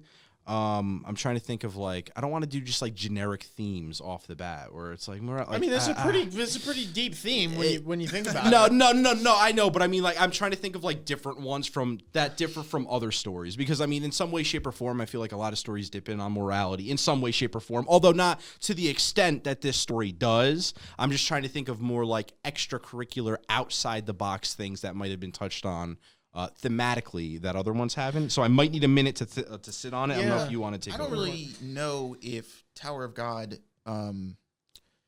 does touch on any rare, unique, ultra, quirky themes. I think it just hits the themes that it does use really well. Yeah. I mean, because it does touch on humanity Fair and enough. what is right and wrong, the morality of life. There's also a lot of play about fate and can you I was gonna being say a that. chosen one, grant you this sort of leg up in life, and should you be given all X, Y, and Z more things? Does that even really matter? Is fate this this frozen rock solid thing? Is it flowing like water, interchangeable, all that stuff? But I don't think those things are I've never seen that done in the story, but I just think Tower of God does really do those things justice and does do them well. Thoughts overall on the story? A lot of what Gavin said, I absolutely agree with. My thing too is that Tower of God has felt, and this is sort of piggybacking off what I was saying about the themes. Tower of God doesn't tell its story in a unique way, but it does tell it in a very, very refreshing way. So, again, there's not things that we've seen and read about in the story, aren't I've never seen that happen to a character. But all the things that Tower of God does decide to hammer down on, it hammers on that nail 100%, at least in my opinion. And I think that it really does do justice to the themes, the lessons, and the journey that it's trying to go on. And I think that just the refreshing element of the, all the additive bits of the really cool lore and world building, the really cool plot and premise and universe that this story takes place in. These interesting characters and their motivations, and how, one of the things that I will always remember is, again, we're an anime first here. That's how we started on this. I didn't feel about like the main cast of characters the way that I would normally, like if we had just picked some random anime and it's like, all right, you know what I mean? Because like the main characters are usually all written kind of to a T, where it's like that's the guy you gravitate towards, or that's the guy you really mess with, or whatever. You've got your like I don't know, one or two main characters in the group here. Maybe there's a side character you like, and then that's kind of it. You roll on your way. Everybody else is who they're out. Maybe you like the villain, maybe you don't. These characters all really, I mean, like, and this is another play on the whole, humanity morality thing. This story really does play with its characters in the sense that, like, you could take a lot of these characters and, like, whether you think somebody is good, evil, right, or wrong, in a manner of speaking, is really subjective. Because it's like all most people are trying to do is climb this tower. That is not like, it's not saying, there is no rule here that's like only good guys climb the tower. So if you're not climbing the tower, that means you're a bad guy. And like, bad guys only kill people who are trying to climb the tower. There are good and bad. Everybody's doing the same thing. So it boils down to how you decide to get there and what you're willing to risk, give up, and or sacrifice in order to get up there, whether that's at the expense of people, or not, power, like whatever, all this stuff. But I really do like the, again, just the refreshing element that it takes. There's enough in here where I honestly feel like SIU does very clearly respect his audience and the readers, to tell them a story that takes themes honestly and like, with a legitimate approach. And it's interesting and it's refreshing. It's cool. Yeah, well said. I would say one of the themes, it's kind of under the umbrella of fate, which I was going to say as well, I think is a big one. But I think a sub-theme of that would be finding yourself. Maybe there's a better way I could phrase that. But we just talked in our stream the other day with Bonehead about Baam's moment where he draws the line in the sand. Oh, yeah, and he comes to grips with his old version of Viol and all that kind of thing and becomes his own person. It's like growing pain? Yeah, like becoming your own person, right? Yeah. And finding your purpose, finding your meaning and your purpose and what makes you human, what makes you real, and have a sense of being and meaning. And Baam obviously exemplifies this, and this ties into fate, right? If you're going to be chosen by this sort of, they call it luck a lot of times in the tower, but now that we're getting introduced to fate more, I think that it might be fate that they're talking about. And how do you escape that? Can you escape it? How do you become your own person in the meantime? I mean, there's a couple characters too that come into my head when this sort of thing happens. I think that one of the characters also that does it would be Hockney, right? And he's trying to find the other parts of this painting to really pursue that sense of meaning that he had. I'm going to follow along this journey and try and find myself in the meantime. I think Battis would be another example of that from the Hidden Floor. Coming to grips with the fact that it's like, okay, I'm a data person, but like I'm still a person at the end of the day, etc. I even think Kuhn has been a big one in this, where it's like he's tried to find meaning in what he's doing, and he's kind of just following Baam to see where that takes him, and that's where he's kind of found a lot of his meaning, right? And also escaping under this oppressive thumb, especially for the family head children, of having a family head guy or girl as their granddaddy, poppy, whatever. Sorry, I could have worded that so much better, but my brain's turning off. Point is that they are kind of confined to this predestined fate, and that a lot of times it's not always the grass is greener on the other side. There's a lot more to these things that you might think. It's very intricate, and someone like Kuhn, to tie up my example here, is trying to find himself throughout the course of this story, just as many other people are doing throughout the course of it, like what's wrong, what's right. Another one would be Jinsung. Obviously, I think not obviously, but a lot of his perspectives had changed once he had met Baam, and he had kind of taken a new spin on life. After this is someone who slaughtered his whole clan, and for God knows what reason. We never got the answer on that. You know what I mean? Well, nobody's perfect. Yeah, that's what I'm saying. He might have been like some, he's pretty hardcore. And so, again, he has these kind of changed perspectives when it comes to Baam now, right? And kind of conducts his life differently. I could go on, but I think that is a theme, a sub-theme. Anyway, working off of fate is kind of finding yourself and your meaning and what it means to be human at the end of the day. What are your overall thoughts on Tower of God? That's a very good story. Like Gavin said, it was blunt, but honestly, very well put. If the story wasn't good, we wouldn't be covering it. And that's a fact. I mean, you could say it's like, some of the YouTubers, like they'll sell out or maybe they'll cover something they don't like or whatever, but you're not covering a story as extensive as this for as long as it's going, covering the anime, having weekly discussions, going in on Tower God and producing like 3 to 4 videos a week on this for the past year, if we genuinely did not like this story. Because that just seems like way more trouble than it's actually worth at that point. So I do think it's well said that, we wouldn't be covering it to this extent if we didn't genuinely like it. I do. I think it's very refreshing. Like Isaiah was saying, it does a lot of things very well. The art just exponentially gets better and better. But even in the beginning, the art suffering, I think that the overall premise and the lore, the world building, all the pluses that we gave Tower of God, like in previous questions, really worked in its favor to try and successfully get me personally engaged in what was going on in this world, in the characters, in the tests, in the tower itself, all these kind of things. It's had some really crazy moments that have taken us for a roller coaster of a ride, and I've been happy for it. I've been thankful that SIU has put his life and limb literally on the line to try and produce this story for 10 years plus going strong. And I'm really excited for, the future of this story, anime and webtoon alike, to be honest. All things considered, though, I am so glad that we caught up because, SIU needed his break, obviously, and all that kind of stuff. I feel like we needed a little bit of a break getting out of that, that continuous rut of, what we were doing week by week. But all things considered, it's been a really fun ride, and can't wait to continue it. But anyway, folks, that is our questions for part 1 of our discussion. 10 questions. Hopefully you guys enjoyed this. Really, it was like 20 with some of the added questions you all slip in there. I see you, but it's all right. We'll give you this one, right? It's the last one. Got my eyes on you. But anyway, hopefully you guys enjoyed it. If you did, make sure you're smashing like on this video, subscribing to the channel. If you're not subscribed and you made it this far, I don't know what the hell to tell you.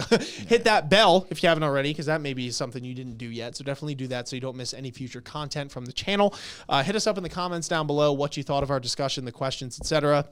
Make sure you guys are referring to our description down below where you can catch our links that will just help you support the show and help us in turn. AOA Reacts being the number 1. That is our secondary channel for our live reactions, and where you can find the Tower of God live read-through pertaining to the last 10 chapters and everything before it as well. So you definitely don't want to miss that. Big shout out to our patrons as well. We had Stoic, we had Nathan, we had Miduit as our acolytes of anime. So thank you very much to all of our patrons. We love you all from the bottom of our heart. And for your support that you give us. Comment of the day, don't have one right now because we don't have it up on screen. So I'm going to actively shoot myself in the head with a Nerf gun multiple times because I'm upset about it. See? Yeah, what I did there. But in the meantime, while Gavin finds that, would you like to formulate a question for the people? Gavin's breathing heavy. He's like, you son of a bitch. I thought you were just going to skip it. I can't do it. We're so close. Do you have a question, Isaiah? Because you've been pretty good with these lately. Question, since we just finished Tower of God, what is your favorite thing about Tower of God? Yeah, no, it's generic, but it's good. Let us know, because we kind of went into some of the weaknesses, the strengths, what our overall impressions were with the series, etc. What are some of your favorite moments? Like whether it's a character, my favorite X, and just go off. And we're curious to hear all those things and answer that, and all those questions that you guys pose. Like, how would you answer some of those things? Okay, so we have a comment of the day also that we just pulled up on the fly by Millie Mustache, who I recognize from our Twitch chat because that name is hilarious.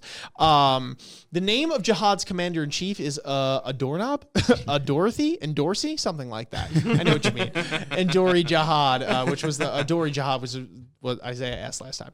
On the idea of Khun making a deal with the devil, referring to White, quote, if I had a nickel every time one of Baam's allies went behind his back to restore White's power in order to save him from Jihad's army, I would have 2 nickels, which isn't a lot of money, but it's still weird that it happened twice. That's a great comment. I got you, Mini Mustache. Don't worry. That was really good. I'm not going to lie. That was a great comment. And, it really is ironic because White was set up as like almost the major antagonist of the story for a hot minute there, and for people to just keep on going behind Baam's back and being like, you know what, White, cut loose, bro. Whatever you got to do. People in the story, right? Like realize they're like, all right, White's like kind of crazy, but he really is the lesser of 2 evils right now. Like we got big Don Kallavan at the door, literally punching everything that moves, and he's like not listening. He's not gonna let us talk our way out of this. White might. And it's like, let's just stick White on Kallavan and hopefully get out of this scot free. Kallavan's big dong swinging. We gotta freaking put White out there to fight him. No, for real though, that is actually hilarious. Oh, that's good. Oh man, great comment. Thank you for watching till the end of the video as well. So anyway, folks, that's all we have for you today. But until next time, we will catch you all on the flip. Peace. Pasta. Ninjas are samurais, blazing the kunais. find me in the leaf of the cloud, screaming out Bankai. We just some ghouls though, who like seeing parts fly. They like what you saying, Goma got more through the storylines. I tested your neck from the start, my hunters gon' come for your heart. I promise you'll land in my boulevard, left them in one piece, no